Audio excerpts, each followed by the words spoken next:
The 26-Story Treehouse, Pirate Problems by Andy Griffiths. Chapter 9, Flotsam, Jetsam, and Castaways. Oh, there you are. Hello. What a night. That was some storm, huh? I hope you didn't get too wet. We got a lot wet, and there's quite a bit of damage to the treehouse, which is why we've come down to the beach this morning to scavenge a few bits and pieces to help us fix it up again. And there are a lot of bits and pieces down here because a ship was wrecked during the night. It's quite a coincidence, really, actually, considering that I had just been telling you the story of how we and Captain Woodenhead and his crew were shipwrecked here, but I guess it's not so surprising because it is a very dangerous coastline, and that was a very rough storm. Everything we need is here. There are planks of wood, torn pieces of sail, barrels, wooden chests, heads of rope, piles of potatoes, and even a cannon. Cool, says Terry. I've always wanted a cannon. Why, says Jill. Because they're really useful. Really useful for what? I don't know. Lots of stuff, says Terry. Say if you needed to deliver something in a hurry, like, say, a book to your publisher, you could put it in the cannon and fire it over. Oh yeah, I didn't think of that, says Jill. Terry and I collect armfuls of wood and rope and load them into Jill's flying cat sleigh. Hey, you guys, calls Jill from farther up the beach. Come here, quick! Terry and I run to join her. She's standing in front of a body lying face down on the sand. He must be one of the sailors from the ship, she says. Look, here's another one, says Terry. And here's another one, I say, rushing down to the water and pulling a waterlogged body onto the sand. And then we find another, and another, and another, and another, and another, and another, and yet another, until we found 10 in all. Do you think they're dead? Says Terry, poking one with a stick. Ouch, says the body. No, I don't think so, I say. At least not that one. The body rolls over, sits up, and blinks. We all gasp. And not just because we're surprised he's alive, but because of his appearance. He's horrible. Although the ship was only wrecked last night, this sailor looks like he's been in the water for months. He's got mold all over his face, and there are barnacles attached to his chin. And he doesn't smell too good either. He stinks of a weird combination of rotten fish and moldy old cheese. Who are you? He says, staring at us strangely. I'm Andy, I say. And this is Terry. That's Jill. Who are you? I'm the captain of the ship that was wrecked in the storm last night. Don't worry, we'll look after you, says Jill. I'll get my flying cats to airdrift you and your crew back to the treehouse. I'm sorry, says the captain. I must be delirious. I thought you said flying cat. I did, says Jill. This is Silky and her 12 flying cat friends. Silky? Says the captain. I once knew a cat called Silky, but she was just a kitten. She couldn't fly, of course. Made a great slave, though. Slave? Says Jill, sounding shocked. Did I say slave? Says the captain. I meant sailor. Like I said, I must be delirious. I don't want to be rude, says Terry, but what happened to your head? It's a long story, says the captain, and not a particularly pretty one either. Oh, goody, says Terry. I love long stories, especially not particular pretty ones. Well, all right, says the captain. I'll tell you if you want, but don't say you weren't warned. Chapter 10, The Pirate Captain's Story. Once upon a time, there was a bad little boy who dreamed of nothing else but going to sea and becoming a pirate. And when he grew up, he did exactly that. He became a pirate captain, sailing the 7 seas in his very own pirate ship and with his very own pirate crew.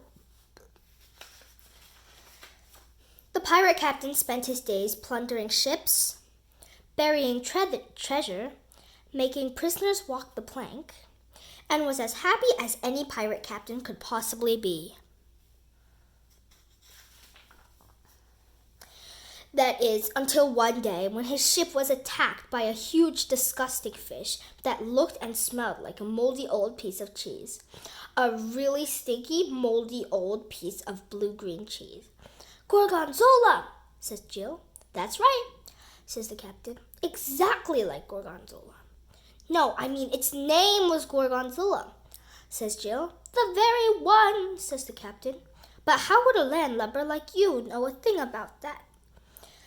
"Jill knows everything there is to know about animals," says Terry. "Is that right?" says the captain, studying Jill carefully before going on with his story. The pirate captain drew his cutlass and tried to spear Gorgonzola from the deck of his ship. But as he leaned over the side, the fiendish Gorgonzola leapt right out of the water and bit the pirate's head clean off his neck. But the pirate was a tough old sea dog, and he wasn't going to let the loss of a head stop him. He carved a replacement head out of wood, and from that time on, he was known as Captain Woodenhead. "We knew a Captain Woodenhead," says Terry. "Did you now?" says the captain, turning his gaze on Terry. "Yes," says Terry, "but he wasn't very nice. He captured us and then turned us into slaves." "Well, shiver me timbers! That must have been the very captain I'm talking about. Were you boys on a pedal boat by any chance?" "Yes," I say, "a swan-shaped one." He turns to Jill. "And don't tell me you were floating on an iceberg with a bunch of animals?" "Yes," says Jill. 2 dogs, a goat, 3 horses, 4 goldfish, 1 cow, 6 rabbits, 2 guinea pigs, 1 camel, 1 donkey, and a kitten." The captain looks at us, amazed. "Well, blast my non-wooden eyes," he said. "It really is you. The story goes that you knocked the captain's head off with a mop." "Well, yes," I say, "but he was trying to slice mine off with a sword. We escaped and he chased us, but then we all got caught in a terrible storm. Our pedal boat and the pirate ship were smashed into pieces on the rocks.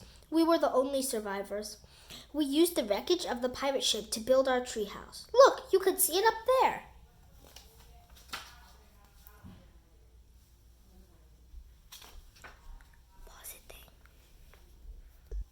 "A pirate ship?" the captain says slowly. "You used a pirate ship to build yourselves a cubby house?" "Not a cubby house," says Terry. "A tree house. A 13-story tree house. 26, actually," I say. "We recently added 13 more stories." "But you had no right," says the captain. "That ship didn't belong to you." "No, but it was wrecked, and the captain and all his crew were dead," says Terry. "That's where you're wrong," he says. "You didn't let me finish the pirate captain's story." "Sorry," says Terry. "What happened next?" "Well, if you'd just be quiet for the next 14 pages, I'll tell you." After the shipwreck, Captain Woodenhead's crew were drowned, but he survived. Luckily, the lampshade he was using as a temporary head kept him afloat for many days.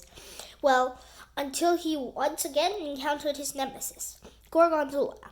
This time, though, instead of just taking his head, Gorgonzola swallowed him whole. Oh, that fish's belly was a foul and friendless prison in which to be trapped. They say that the beast ate everything in its path, and, judging by the contents of its disgusting stomach, it was all too true. It was like a sea-going garbage dump in there. Fishing rods, seagulls, shipping containers, wetsuits, surfboards, jet skis, luxury super yachts, old World War II sea mines, barrels of dynamite, experimental armor, miniature bicycle-powered submarines. You name it, it was there. But among all the flotsam and jetsam in that stinking stomach, the captain found one thing of such incredible value that he wept when he saw it. It was Captain Woodenhead's original flesh and blood head. Sure, it was a little waterlogged and moldy, I'll grant you that, but otherwise as handsome and striking a head as ever sat on top of the neck of a pirate. So then he did what any self-respecting pirate captain would have done. He collected up all the barrels of dynamite, then tied them together, lit the fuse, and blasted that beast to pieces. Kaboom! Blam!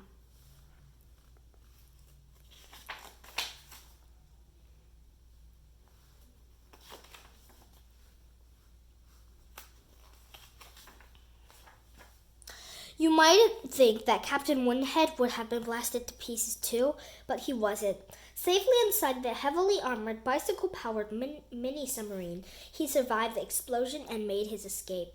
It wasn't long before he found a suitable ship to steal, assembled a new crew of cutthroats eager to do his bidding,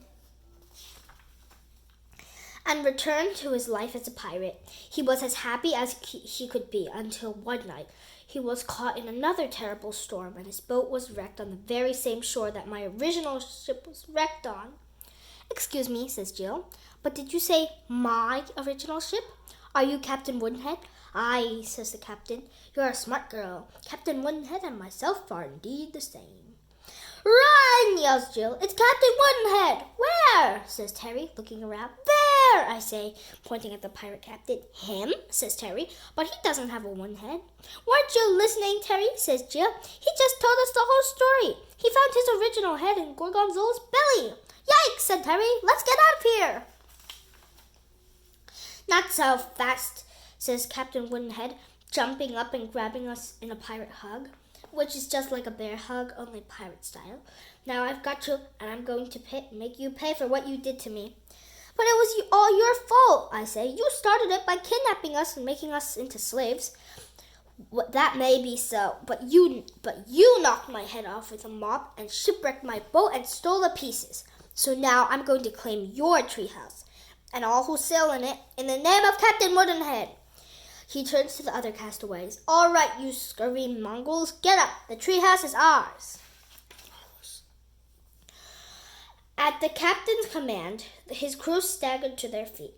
The captain hands us over to 3 of the biggest ones, while the others obediently begin climbing the cliffs toward the treehouse. We kick and struggle against our captors, but it's no use. They are too strong. "Well, I guess that's it," I say. "No more treehouse." "Never fear," says Terry, lifting his t-shirt. "My emergency self-inflating underpants are here. Watch this." He pulls at a small cord hanging down from the front of his trousers. Terry's underpants inflate so quickly and with such force that the pirates holding us are thrown backward onto the sand. The 3 pirates jump back, cutlasses in hand. "Hold on to me," says Terry as he steps toward them. "What are you doing, Terry?" says Jill. "You're wearing inflatable underpants and they got really sharp swords." "I know," says Terry. "That's the idea."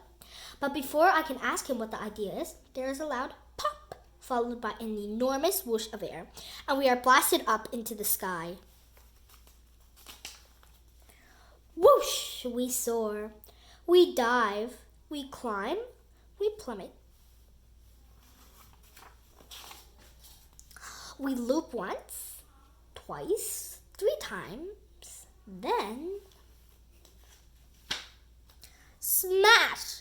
We're hanging from the branch of a tree. A big tree. I don't believe it. It's our tree. "Sorry about the rough ride," says Terry. "I don't really know how to fly these things." "That's quite okay," I say, untangling myself from the tattered shards of rubber. "But what I want to know is why you were even wearing your emergency self-inflating underpants." "Because all my original normal underpants are dirty," says Terry. "That's why I was washing them, remember?" "Oh yeah," I say. "That seems like so long ago now." "It's only been 200 pages, says Terry. 213, actually, says Jill. "But there will be many more pages in this book if we don't protect the treehouse against the pirates. Look, they're already here." We look down. Jill's right. The pirates have already scaled the cliffs and surrounded the trunk of our tree.